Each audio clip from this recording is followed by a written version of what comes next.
Assalamualaikum warahmatullahi taala wabarakatuh dan salam sejahtera. Yang saya hormati Tuan Pensyarah kami iaitu Dr. Amir Amin bin Yusuf kerana telah banyak membantu kami dalam usaha untuk menyiapkan tugasan penghasilan produk ini. Dalam tugasan ini, saya Muhammad Amir Fikri bin Muhammad Salam telah bergandingan dengan ahli kumpulan saya iaitu Abdul Muqsid bin Muhammad Najib akan membentangkan tentang projek kami iaitu penghasilan produk. Kumpulan kami telah memilih tajuk Muamalat dalam Islam yang berfokuskan kepada konsep Al-Ariyah iaitu jual beli dan juga konsep riba. Dalam projek penghasilan produk ini, kami telah memilih untuk memberikan penerangan tentang konsep tersebut menggunakan video. Kami telah menghasilkan sebuah video yang berdurasi 17 minit dan video tersebut telah dimuat naik dan dapat diakses melalui YouTube. Dalam video tersebut juga kami telah membuat penerangan untuk memberikan kefahaman kepada penonton tentang konsep yang kami ketengahkan, dan kami juga telah memasukkan juga sketsa dalam penghasilan produk kami untuk menunjukkan kreativiti dan kelainan daripada kumpulan lain. Sketsa yang dimasukkan itu juga adalah daripada lakonan kami sendiri. Walaupun kami tidak boleh melakukan lakonan secara bersemuka kerana berada dalam tempoh PKP, kami telah merakamkan lakonan masing-masing di rumah, dan video tersebut telah disunting dan diedit oleh Abdul Muqsid dan dijadikan sebagai satu video. Seperti yang kita tahu, muamalat adalah satu hukum fiqh yang berkaitan dengan hubungan antara manusia sesama manusia dalam memenuhi keperluan masing-masing, berhubung dengan harta seperti jual beli, pinjaman, sewa menyewa dan sebagainya, yang bersumberkan daripada Al-Quran dan Sunnah. Tidak dapat dinafikan bahawa masyarakat kita pada masa kini masih ada yang keliru dan masih kurang faham tentang konsep muamalah dalam Islam.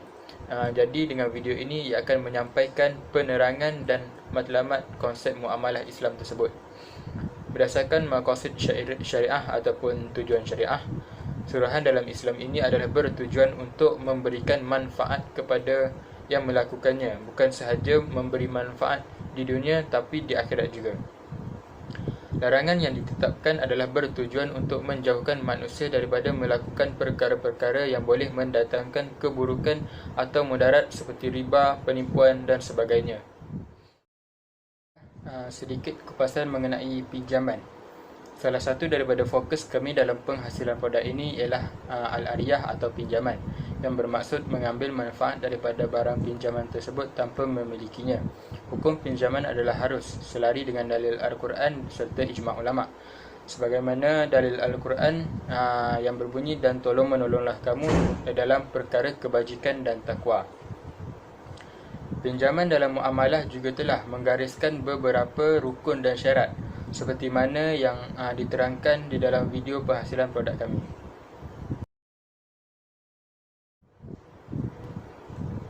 Penyataan masalah pula, masih ada lagi di kalangan masyarakat dan kalangan umat Islam yang sendiri yang masih tidak tahu mengenai muamalah dalam Islam berkaitan dengan pinjaman, terutamanya perbezaan pinjaman di antara bank konvensional dan bank Islam.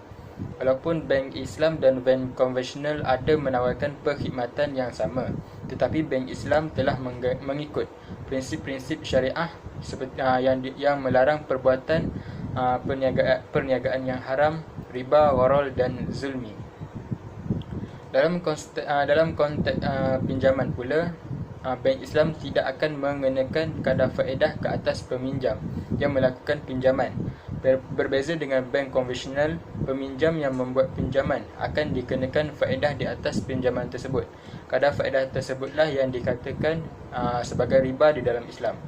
Perbuatan riba adalah haram sama sekali dan ia adalah satu penindasan kepada peminjam. Pada masa kini juga telah banyak bank yang mengamalkan konsep perbankan Islam kerana telah sedia maklum konsep yang telah ditetapkan dalam Islam ini adalah sesuai dengan semua masyarakat Islam dan juga bukan Islam, serta ia bebas daripada unsur-unsur penindasan.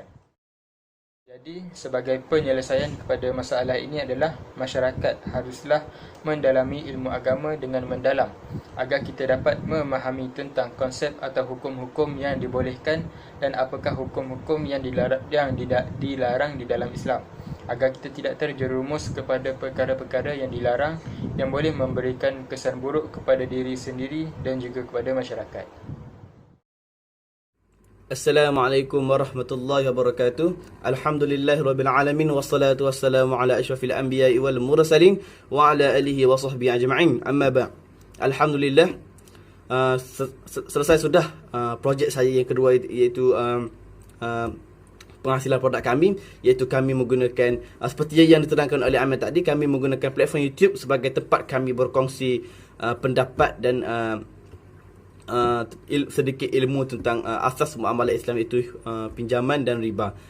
Dan saya juga ingin mengucapkan jutaan terima kasih kepada Dr. Amir Yamin kerana membantu kami di dalam kursus tersebut, sentiasa memberi kami bantuan dan pertolongan di dalam kami menjayakan projek ini. Terima kasih diucapkan kepada Dr. Amir Yamin. Okay, alhamdulillah. Alhamdulillahirabbil alamin. Di sini saya berpeluang untuk memberikan sedikit kupasan tentang riba. Okey, alhamdulillah. Di dalam video tersebut saya menerangkan tentang riba. Seperti anda tahu dalam video jika anda menontonnya. Riba ni saya akan kupaskan sedikit tentang riba ni, iaitu riba ini adalah satu tambahan. Dari segi kata lain, dia disebut sebagai al-ziyadah. Contohnya dia adalah kawanan saya. Saya ingin meminjam RM50 daripada Amir, tetapi Amir kata dengan syarat boleh, tapi kena bayar dengan RM100. Situ kita dah nampak dia punya nilainya sudah berbeza daripada nilai yang asal. Di sini lah yang dikata sebagai ziyadah secara ringkasnya. Okey, baiklah. Okey. Di dalam perkongsian saya di dalam video tersebut di dalam YouTube tu, saya juga menerangkan tentang dua jenis riba. Saya ingin mengupas secara ringkaslah dua kategori riba. Iaitu yang pertama adalah riba nasi'ah. Apakah yang dimaksudkan riba nasi'ah? Apakah yang dimaksudkan riba nasi'ah? Saya mengambil satu pendapat daripada yang bernama Qatadah. Menurut Qatadah, dia kata riba al-nasi'ah ni adalah riba kaum jahiliah. Bermakna kaum jahiliah dah lama menggunakan riba jenis nasi'ah ni, iaitu menjual sesuatu hingga tempoh waktu tertentu. Bermaksud ada waktu tertentu. Sebagai contoh adalah kita pinjam, contohnya saya pinjam dengan Amir tadi RM50, tapi Amir telah memberikan waktu selama seminggu. Jika saya tidak dapat melangsaikan hutang selama seminggu, bunganya akan naik. Kalau pada bahasa sekarang panggil bunga lah, dia akan bertambah. Tak tahulah 100 ke 200. Bermaksud dia akan bertambah mengikut tempoh waktu tertentu. Ini secara ringkasnya yang dimaksudkan tentang riba nasi'ah. Okey, baiklah. Okey, kita pergi kepada yang kedua adalah saya menerangkan tentang riba al-fadlu. Apakah yang dimaksudkan dengan riba al-fadlu? Riba al-fadlu ni menurut Abu Sa'id Al-Khudari berkata, Rasulullah SAW bersabda, emas dengan emas, perak dengan perak, gandum dengan gandum, syair dengan syair, tamar dengan tamar dan garam dengan garam. Maksudnya kita kena dipertukarkan dengan benda yang sama. Okey, segenggam dengan segenggam, siapa yang menambah atau minta tambah, siapa yang tambah atau minta tambah, maka ia telah melakukan riba. Baik yang menerima maupun yang memberi, dalam hal itu sama saja. Hadis riwayat Al-Shaykhan namanya. Baiklah. Apakah yang dimaksudkan tentang riba al-fadlu? Maaf saya, riba al-fadlu bermaksud kita kena pinjam dan kita kena bayar dengan sukatan ataupun timbangan yang sama.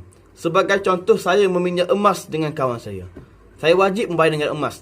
Tidak boleh menggunakan bayar dengan lain. Contohnya saya bayar dengan duit ke, tak boleh. Dia perlu bayar dengan kuantiti yang sama, dengan benda yang sama.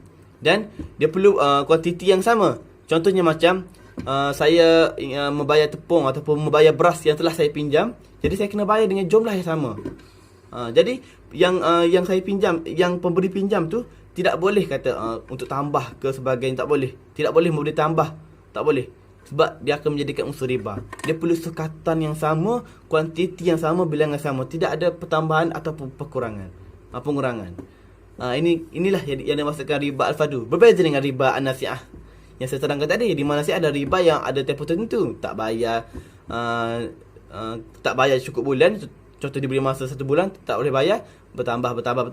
Tapi riba al-fadl ni riba sukatan, yang di mana perlu membayar dengan benda yang sama lah, seperti hadis Rasulullah tadi, kata emas dengan emas, perak dengan perak tadi. Itulah antara saya boleh terangkan kepada anda tentang riba al-fadl ni. Okey, baiklah. Seterusnya kita pergi kepada masalah yang berlaku pada masa kini. Okey, baiklah.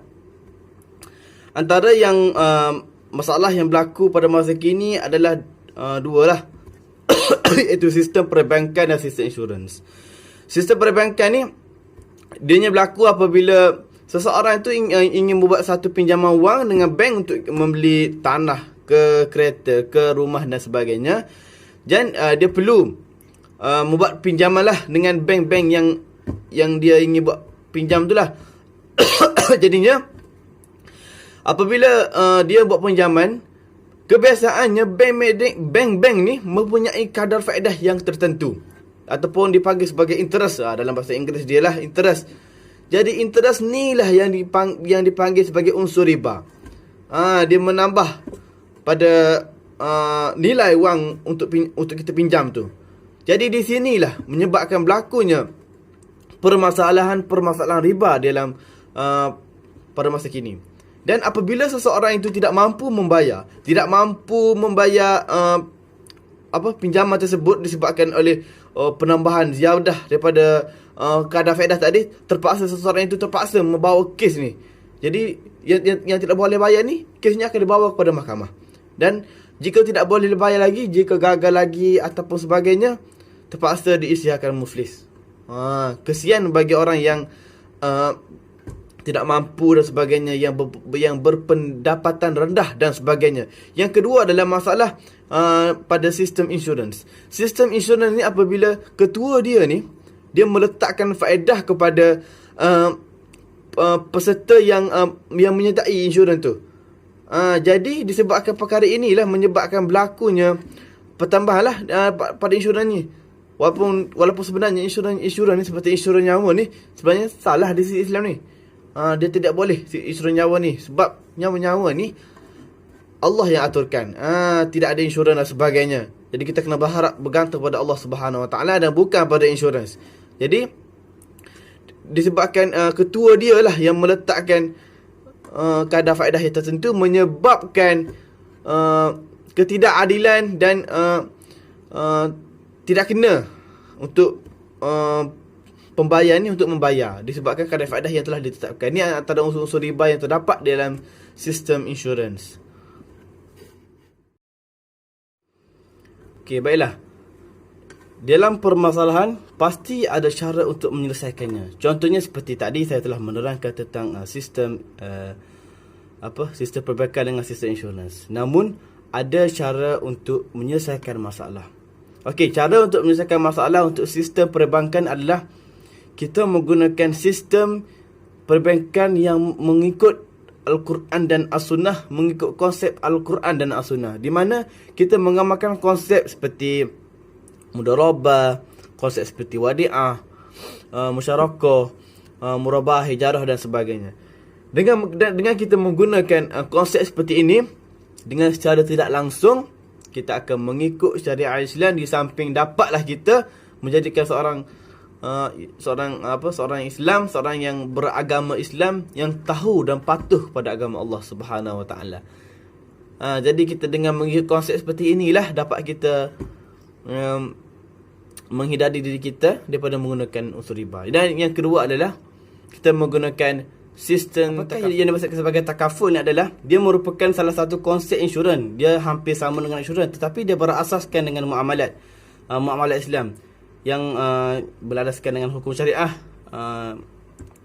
Takaful ni dia sebenarnya telah lama dah digunakan konsep takaful ni. Sebenarnya takaful ni dia berteraskan konsep kerjasama, tanggungjawab, jaminan, perlindungan dan saling membantu dalam kalangan pada pesertanya. Yang pertama adalah kenapa takaful ni dia dibenarkan. Pertama dia disebabkan dia ada sifat bekerjasama, di mana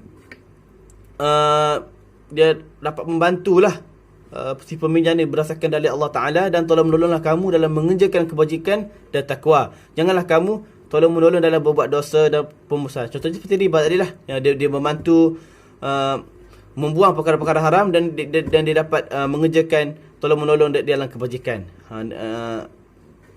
Takafur ni lah.